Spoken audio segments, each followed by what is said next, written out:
La bonne sorcière de la danse classique? Vraiment? Je te laisse décider. Mais ne décide pas trop vite. Oui, c'est vrai, je suis la bonne sorcière de la danse classique. Une bonne sorcière? Comment est-ce cela possible? Alors, reste silencieux, chut. Bonsoir, madame et monsieur. Bonsoir, mon cher danseur, cher professeur de ballet, cher chorégraphe. Es-tu surpris de me voir? Je ne suis pas une danseuse, mais tu vas commencer à te demander pourquoi je suis là? Pour quel but et sur quel sujet vais-je parler aujourd'hui? Et tu douteras le pourquoi j'apparais comme une laide sorcière? Ne panique pas, reste à l'écoute et sois heureux, laisse-moi m'exprimer.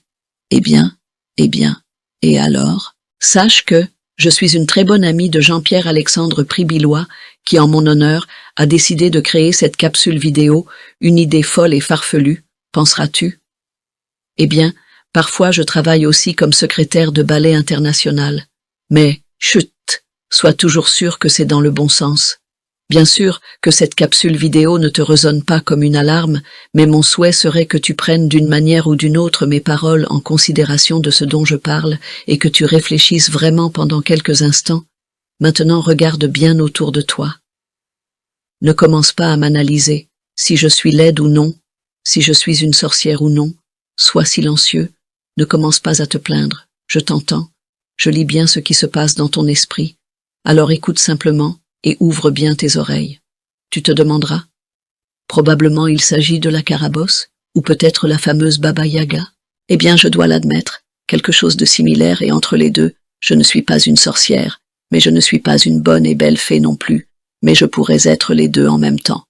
Ne me mets jamais en colère et ne me provoque jamais. Tu ferais mieux de chérir ma gentillesse maintenant. Tu as de la chance que je ne sois pas ton professeur de danse, je pourrais te transformer en grenouille ou en corbeau ou faire tomber tes léotards et collants de danse, juste pendant que tu fais tes entrechats ou lors de ta variation sur scène. Bien sûr, le monde du ballet est très particulier et ne devrait être qu'une et unique source de grand bonheur, de joie, de sourire et bien sûr, suivi d'une grande technique. Comme tu le sais déjà, dans les chorégraphies des grands ballets, il y a le personnage maléfique et le bon personnage. Par exemple, dans le ballet de la Belle au bois dormant, tu y trouveras la carabosse et la fée Lilas, ou dans le lac des cygnes, tu y trouveras le personnage de Odette et d'Odile, ce qui signifie le cygne noir et le cygne blanc. Maintenant, juste pour parler, et ceci avec un grain de fantaisie, mais annexé à tout cela, il y a toujours une certaine réalité dans laquelle, et dans certains cas, je te conseille vivement d'en faire attention. Ne commence pas à avoir ce sourire ironique. Je peux te lire dans tes pensées, dans ton esprit. Écoute-moi bien. Les sorcières ne ressembleront jamais à celles de Blanche-Neige tenant une pomme rouge dans leurs mains, mais pourraient plutôt ressembler à une jeune et belle personne. La même chose peut s'appliquer aux sorciers. Tous ne ressembleront pas au vieux Merlin. Laisse-moi donc t'avertir, et ce que je te dis, garde-le pour toi seulement. Mais ne sous-estime pas mes mots. Je connais personnellement certains danseurs et danseuses qui, dans leur vie personnelle, pratiquent la magie afin d'obtenir les meilleurs rôles ou rangs dans les compagnies de danse. Ils recherchent le succès à toute vitesse, ainsi que pendant la journée, ils peuvent apparaître comme des anges. Mais la nuit, ils peuvent se comporter comme des individus malveillants, utilisant non seulement des cartes de tarot, mais aussi une sorte de sort maléfique de magie. Ils feraient tout ce qui est en leur pouvoir pour réussir dans leur carrière, quel qu'en soit le coût. Ils seraient prêts à marcher sur la tombe de leurs meilleurs amis et collègues, pourvu d'obtenir le succès et le meilleur rang dans la compagnie de danse. Par contre, le succès dans la danse doit être obtenu d'une façon naturelle, sans faire appel à des pouvoirs magiques externes. Le succès pourrait devenir une sorte d'obsession et dans certains cas autodétruisant.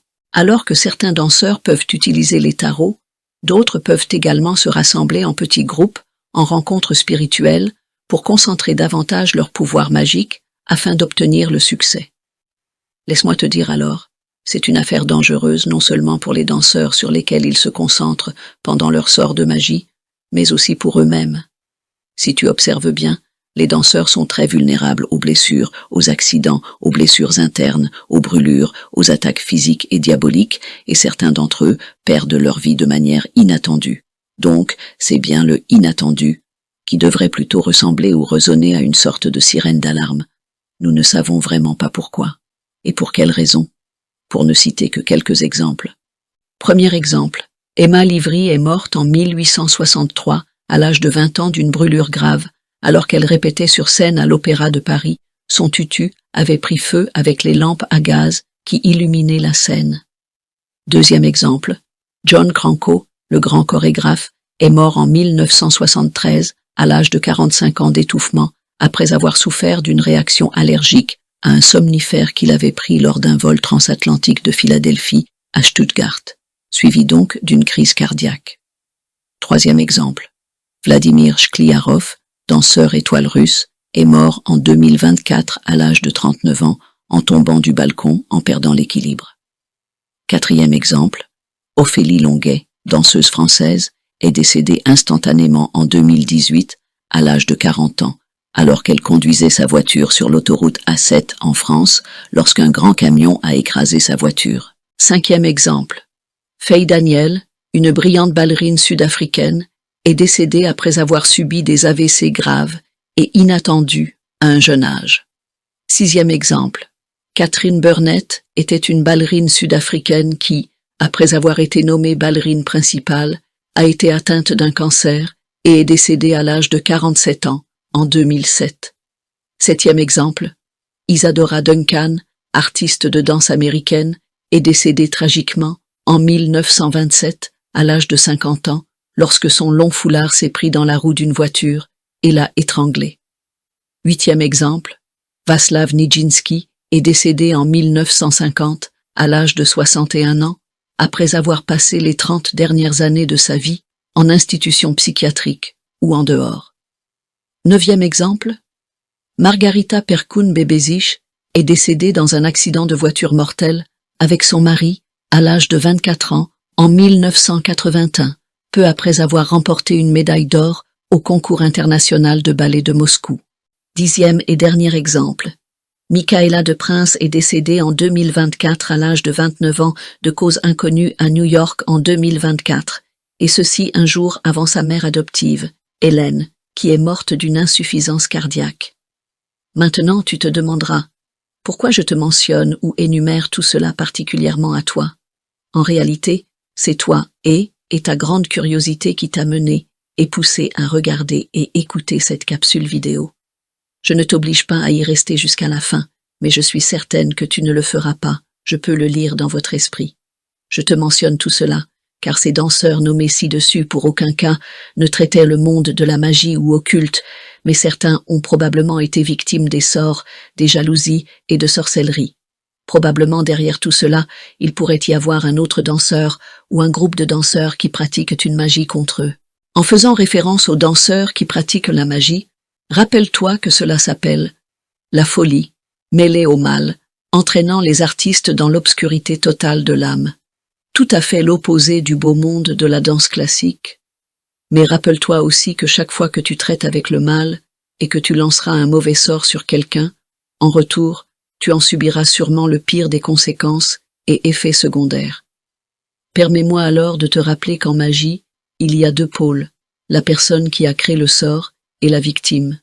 La victime, une fois morte, renverra automatiquement le karma à la personne qui a créé la sorcellerie ou le mauvais sort. La personne qui a créé le mauvais sort aura bientôt des maladies, des conséquences physiques, des problèmes de santé ou mentaux, des douleurs physiques, des maladies de peau, des pertes de voix, des tremblements et frissons dans tout le corps, des taches grises et noires sur la peau, des pertes de cheveux, même s'ils sont jeunes, d'un coup ils prendront un coup de vieux. Les personnes qui créent le sort ne sont pas nécessairement faites ou ressemblent pas à des sorciers ou des sorcières comme nous le voyons dans les films, mais dans ce cas, elles pourraient ou peuvent interférer avec une troisième dimension inconnue. Les forces diaboliques entrent en action, agissent comme un signal radar pour l'âme. Les symptômes sont multiples, grande force, grande énergie, commence à parler dans différentes langues, et un regard particulier soit absent et fixe dans les yeux, des changements dans la voix. Ces personnes sont très difficiles à démasquer, car elles sont très intelligentes. Certains d'entre eux et elles peuvent vous parler sans regarder directement dans vos yeux, tandis que d'autres peuvent. Maintenant, dans le monde du ballet, tout cela ne devrait pas exister, mais si cela existe, c'est un sujet très bien caché. personne ne voudrait peut-être en parler, car le surnaturel et la magie effraient beaucoup de gens. Tous les danseurs traitent-ils avec tout cela? Non, pas tous, mais je connais personnellement certains individus qui ne veulent jamais l'admettre. Puis-je alors te demander quelque chose? Pourquoi certains artistes qui travaillent dans les grands théâtres sont-ils superstitieux? Pourquoi certains danseurs ont-ils peut-être leur propre rituel et se renferment dans leur propre bulle pour se concentrer avant les spectacles? Je te laisse analyser, je te laisse réfléchir, je te laisse méditer. Prends mes mots comme un petit murmure, exactement le vent d'automne au premier matin. Tu te demanderas probablement, donc, dans les studios de danse ou dans les théâtres, devrions-nous engager un exorciste? Non, pas du tout. Le mal n'en est pas encore là, mais être plus vigilant, oui. Le mal existe aussi dans d'autres domaines et en dehors du monde du ballet. Souviens-toi que la pratique de la magie, si elle est utilisée judicieusement, pourrait être utilisée pour le bien et non pour nuire les autres.